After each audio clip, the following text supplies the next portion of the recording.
In 2020, various countries throughout the world have strengthened their procedures for the screening of foreign investments. Among these countries is the People's Republic of China, which has only recently set out an entirely new set of rules as part of their national security review. In today's video, we will take a quick look at these new rules and what they mean for foreign investments into China.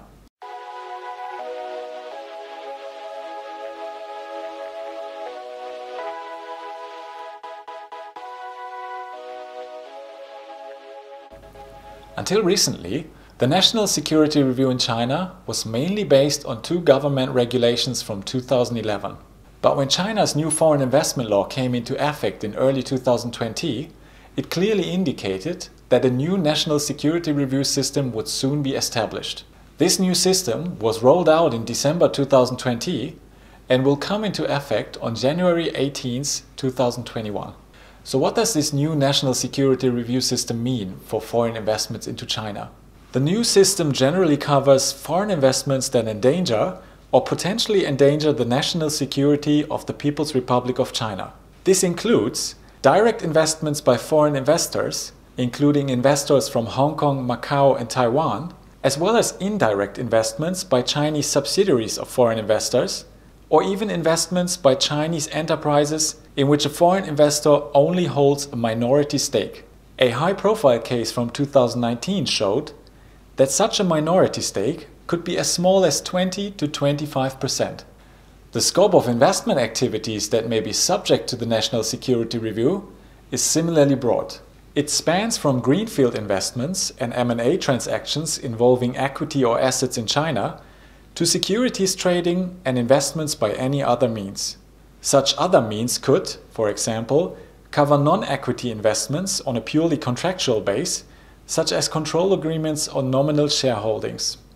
Both in terms of the investment activities and the investors, the scope of the National Security Review has been considerably expanded under the new rules. Another major change under the new rules is the addition of new sensitive industries, as well as the categorization of the sensitive industries.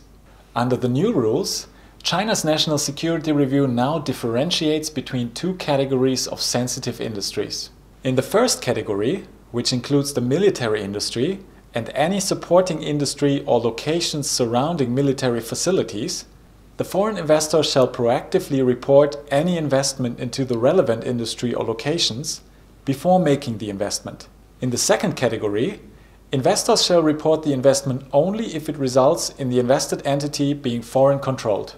The standard for this will be the actual control, which is understood to include circumstances in which the foreign investor holds more than 50% of the equity in the invested entity, or less than 50% of the equity if the foreign investor exercises a significant impact in the invested entity by means of voting rights, or other circumstances where the foreign investor has a significant impact on the invested entity's operations. The industries in this second category have been expanded to now include major equipment manufacturing, important infrastructure, important information technology, internet products and services, important financial services, or other important areas. For both categories, it should be noted that a partial activity of the invested entity in any of the just mentioned industries, such as a single customer or project, would already be sufficient for the investment to fall into the scope of China's National Security Review. For any transaction for which no application is proactively made by the investor, the competent authority may also request the transaction parties to make an application if it considers the transaction to fall within the scope of the National Security Review. If the investors are uncertain whether their investment falls within the scope, the new rules also allow them to consult with the competent authority first. If an application is made, the National Security Review may take up to 105 working days.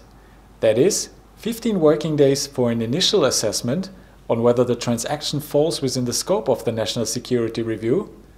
If this is the case, up to 30 working days for a general review on whether the transaction may potentially have an impact on the national security of China, and, if this was also affirmed, another 60 working days for a special review on whether the transaction does endanger the national security of China.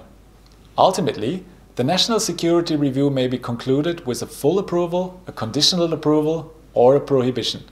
Despite several catch-all clauses, it can be said that the scope of the Chinese National Security Review is narrower than many of its international counterparts.